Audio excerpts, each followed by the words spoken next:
Hi,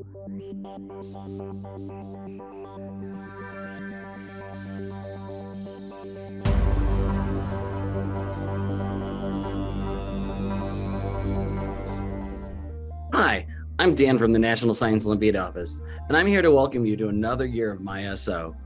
As a reminder, you can find the full calendar for this year and the links for downloading the lesson plans on the MySO webpage. Every month, we'll cover a new science topic through our free lesson plans. So whether you're on a Science Olympiad team or not, you can keep learning about the topic. We also will host a STEM session every month. Sometimes these STEM sessions will be recordings like this one that dive into the topic. And sometimes they're going to be live webinars that feature speakers and a chance to ask them questions. At the end of each month, we'll host a free STEM quiz. This is your chance to test what you've learned about the topic and see how much you know. This year they're free, so we hope you'll participate.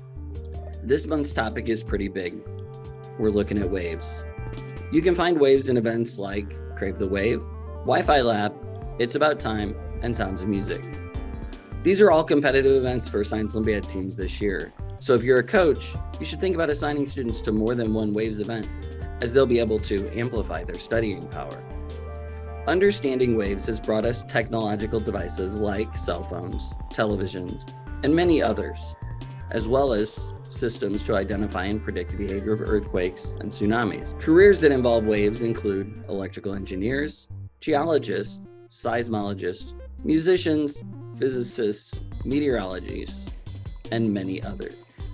Whether you're learning about electromagnetic waves transmitting a signal like you'll find in Wi-Fi Lab, or sound waves traveling from an instrument to your ear like in Sounds of Music, the basic ideas are the same because you need to understand the basic parts of waves, like wavelength, period, frequency, and speed, and how those measurements affect the waves. If you're new to learning about waves, the activities in this month's MySO lesson plan will be very helpful. If you're competing on a Science Olympiad team in either Crave the Wave, Wi-Fi Lab, It's About Time, or Sounds of Music, organize your preparation based on the event rules and what the event supervisors can test you on. For example, in Crave the Wave, you're going to be tested on wave characteristics, wave types, and wave phenomena. Work with your teammates who are doing Sounds of Music and study some of these things together. You could even form a wave study group that includes all of the wave events. Start your binder early. Remember, you can always remove stuff later on that you have memorized and you don't need. One of the biggest challenges that students in core knowledge events face is they feel like they have to know everything about the topic.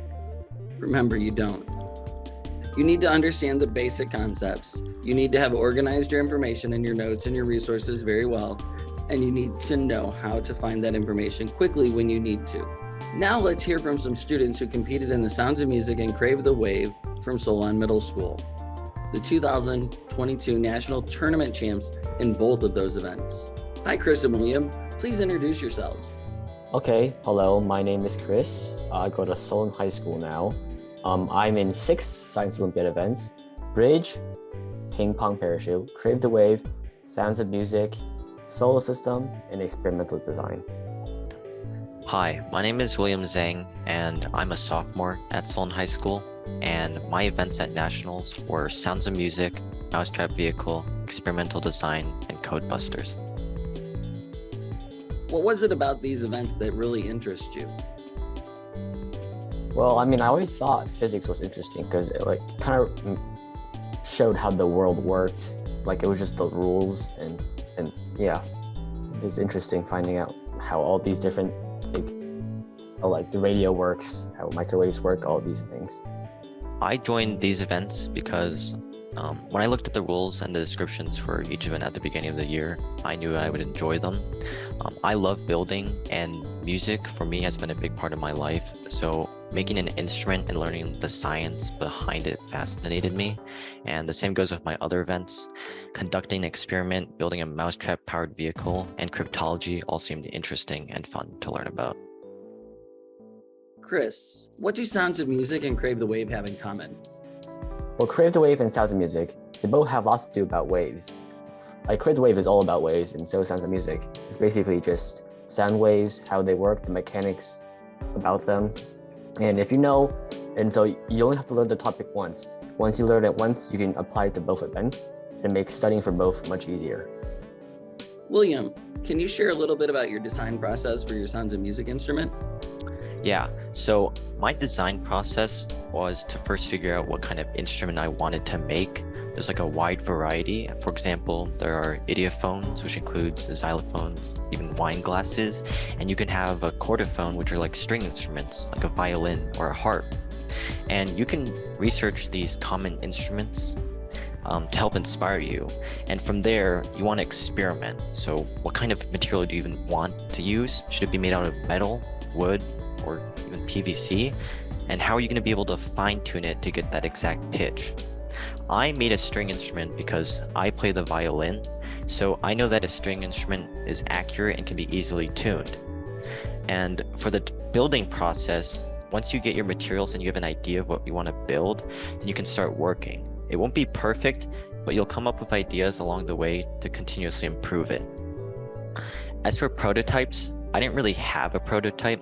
I already knew that I wanted to make a string instrument, and so I had one instrument that took me a whole weekend to build, but it wasn't just that, because I had to always continuously improve on it. I made small adjustments to make it better and more accurate. For example, I added a bridge to make the sound louder because it transfers the vibrations from like the string to the body, or when I added a sound hole, which just ultimately improved the device.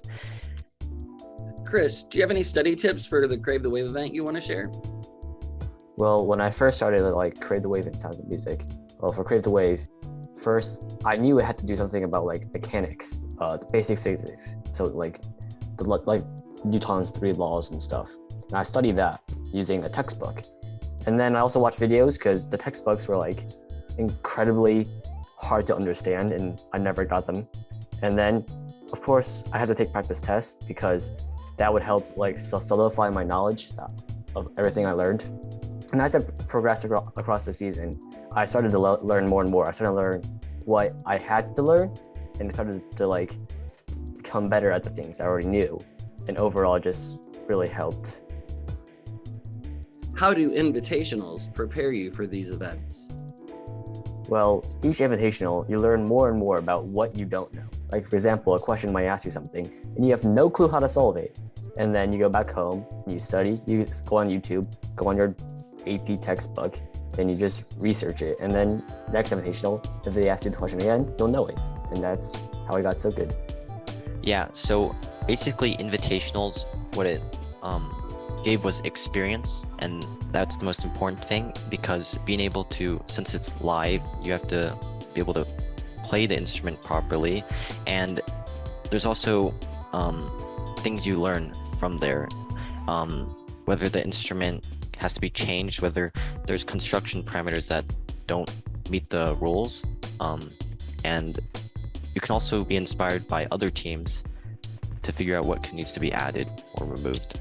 Sometimes the sound wasn't loud enough or to be captured by the pitch test, so one thing that I mentioned previously was the sound hole, which allows the sound to escape and travel. And that was one thing that I added, so to improve. Are there any tips or words of encouragement you would like to give to students across the country? The best thing you can do is start early and keep ahead. So you want to start when your season first starts. You want to start studying as soon as possible and try to just learn as many like basic things as you can. And as the season progresses, you go to more and more invitationals, and then you can learn what you don't know, and you just get better at answering questions, taking tests. And when it comes to like regionals, when like the final test comes in, you'll be prepared. So going along with what Chris said, he said to start studying early. One thing to add on to that is to make sure that you join these events that you will actually enjoy, because there's a wide variety of events to choose from that are all amazing, but make sure that you're choosing good ones, because you're not going to study for something that you personally don't find interesting. And so I think to promote studying habits and stuff is to study something that you find fun. just believe in yourself. If you believe in yourself, you'll do good. Like, just be confident and go to the test, and then you just rock it. Yeah. Most importantly is to have fun. Science Olympiad is fun. The learning aspect and the fact you're able to work with teammates, and every single event is partnered with 2 or 3 people. So the interaction and being able to work together is far more enjoyable than working alone. So have fun.